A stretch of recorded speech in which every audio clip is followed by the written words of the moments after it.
Shalom. Selamat mengikuti renungan harian. Sebelumnya saya ingin memperkenalkan diri. Saya adalah Situa W. Simatupang yang akan membawa renungan harian hari ini, yaitu dari HKBP Jalan Lurah, Resort Cimahi. Sebelum kita memulai kebaktian kita, sebelum memulai renungan kita akan bernyanyi dari Kidung Jemaat nomor 289 ayat 1 dan ayat 7.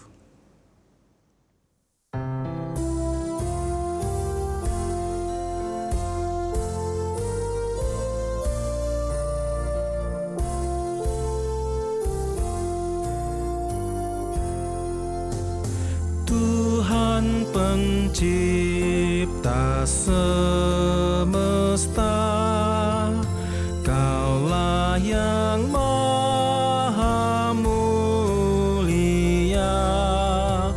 Sungguh besar karunia yang Kau beri. Hilanglah harta yang fana yang kami cari, hanyalah harta sorgawi yang bakal yang Kau beri.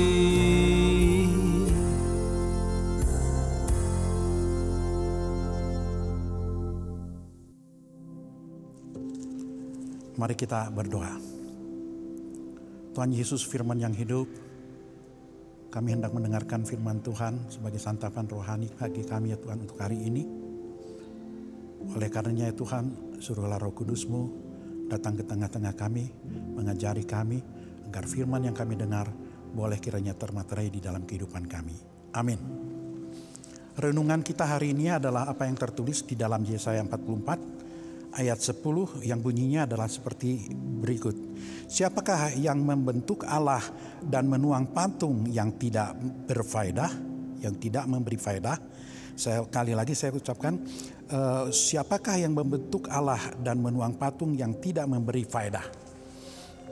Kita tahu bahwa bangsa Israel telah dipilih oleh Allah untuk menjadi bangsa kesayangannya, seperti apa yang telah tertulis di dalam ulangan yang ke-26 ayat 17 dan 18. Saya bacakan seperti begini. Engkau telah menerima janji daripada Tuhan, pada hari ini bahwa Ia akan menjadi Allahmu dan engkau pun akan hidup menurut jalan yang ditunjukkannya dan berpegang pada ketetapan perintah serta peraturannya dan mendengarkan suaranya. Dan Tuhan telah menerima janji daripadamu pada hari ini bahwa engkau akan menjadi umat kesayangannya, umat pilihan Allah. Namun apa yang terjadi, kita sering mendengar, telah banyak mendengarkan bahwa bangsa Israel adalah bangsa yang tegar tengkuk, yang bebal. Pada saat Musa turun dari Gunung Sinai membawa 2 batu loh, mungkin selama 40 hari 40 malam Musa berada di atas Gunung Sinai. Orang Israel tidak sabar. Mereka membuat patung tuangan anak lembu emas, menyembah dan beribadah kepadanya. Tuhan sangat marah dan ada 3.000 kurang lebih orang Israel yang saat itu mati oleh karena dosa mereka. Demikian juga pada zaman hakim-hakim atau pada zaman raja-raja. Bangsa Israel sering sekali jatuh ke dalam dosa yang sama untuk turut menyembah patung dan berhala daripada suku-suku bangsa yang ada di sekitar mereka.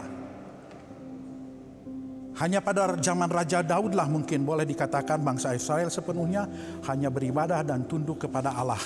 Di mana Daud demikian dengan setia tetap mengikuti perintah Allah. Namun setelah itu di zaman Raja Salomo, kerajaan Israel sampai terbagi dua, terpecah. Kerajaan Israel yang di utara dan kerajaan Yehuda yang ada di selatan. Akibat daripada dosa yang telah dilakukan oleh Raja Salomo dengan turut serta menyembah ilah-ilah atau Allah-Allah daripada para gundiknya dan istrinya, di mana istrinya berjumlah 700 dan gundiknya 300. Setelah itu, setelah Israel terbagi dua, dosa yang sama juga sering dilakukan oleh dua kerajaan yang ada baik Israel yang di utara maupun di selatan. Mereka sering melakukan berzina secara rohani. Mereka beribadah kepada Allah, namun juga mereka juga menyembah dan beribadah kepada ilah-ilah lain, kepada Baal, patung-patung yang buatan tangan manusia. Sampai-sampai akhirnya mereka terbuang. Kerajaan Allah Israel terbuang ke Asyur kurang lebih 200 tahun sebelum kerajaan Yehuda yang di selatan dibuang ke Babel selama 70 tahun. Kitab Yesaya ini adalah merupakan nubuatan yang mengingatkan, yang disampaikan kepada orang-orang Yahudi yang ada yang terbuang di Babel, agar mereka kembali lagi kepada perjanjian yang awal, bahwa Tuhanlah satu-satunya Allah yang harus mereka sembah, agar jangan mereka mengulangi lagi untuk menyembah patung-patung buatan tangan manusia serta beribadah kepadanya, di mana patung itu mempunyai telinga tapi tidak mendengar, dia mempunyai mata tapi tidak mendengar.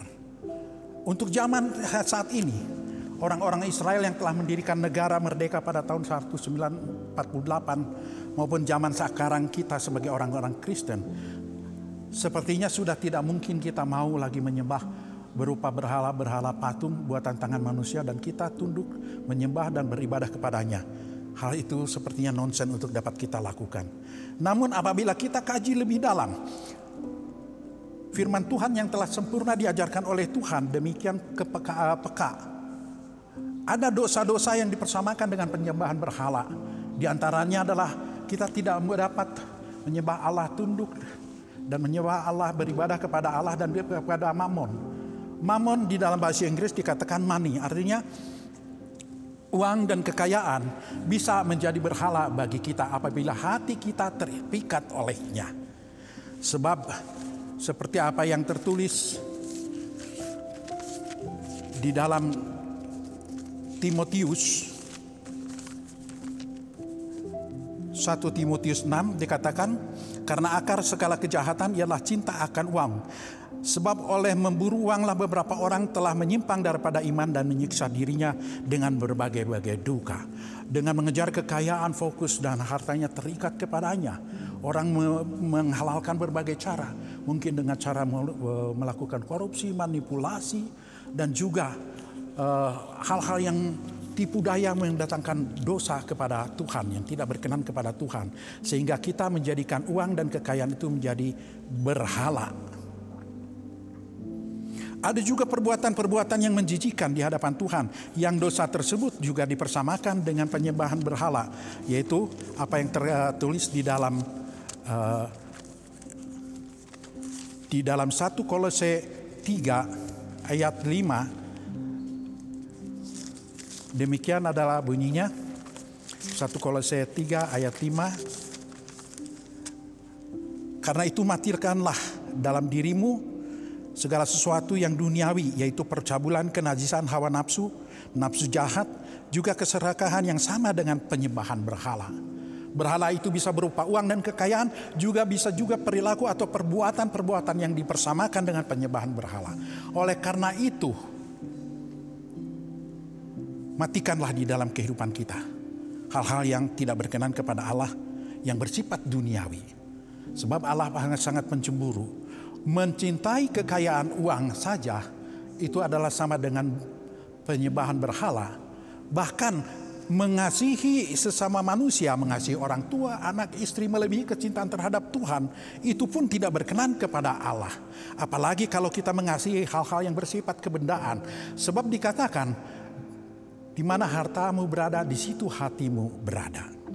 Kalau kita lebih condong membuat kekayaan itu adalah menjadi fokus daripada ke hati kita condong ke sana, maka kekayaan dan uang dan kekayaan yang kita miliki akan menjadikan berhala di dalam kehidupan kita.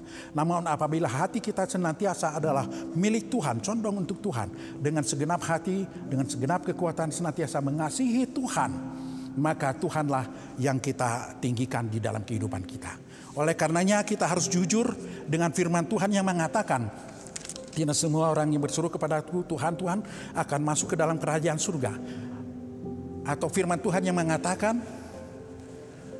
bahwa banyak yang terpanggil, hanya sedikit yang terpilih. Artinya Banyak orang yang menjadi murid Yesus, banyak orang yang menjadi Kristen, tetapi hanya sedikit yang terpilih. Di dalam kitab Wahyu dikatakan bahwa apabila iman kita suam-suam kuku akan dimuntahkan.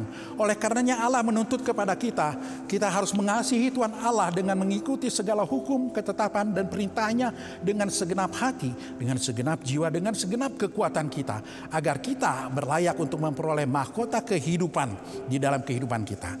Saya ingin menutup renungan kita pada hari ini dengan mengutip satu ayat yang tertulis di dalam 1 Yohanes 5 ayat 21. Bunyinya adalah sebagai berikut. Anak-anakku, waspadalah terhadap segala berhala. Amin. Mari kita berdoa. Terima kasih Allah Bapa yang Maha Kasih. Kami telah mendengarkan renungan harian pada hari ini. Biarlah ya Tuhan, renungan yang telah Tuhan sampaikan melalui hamba-Mu ini termaterai di dalam hati kami, di dalam ingatan kami, terlebih di dalam perbuatan kami.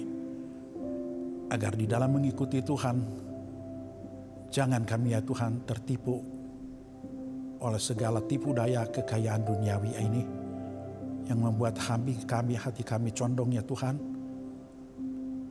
memperlakukan segala apa yang kami miliki berupa berkat baik uang maupun kekayaan menjadi berhala di dalam kehidupan kami.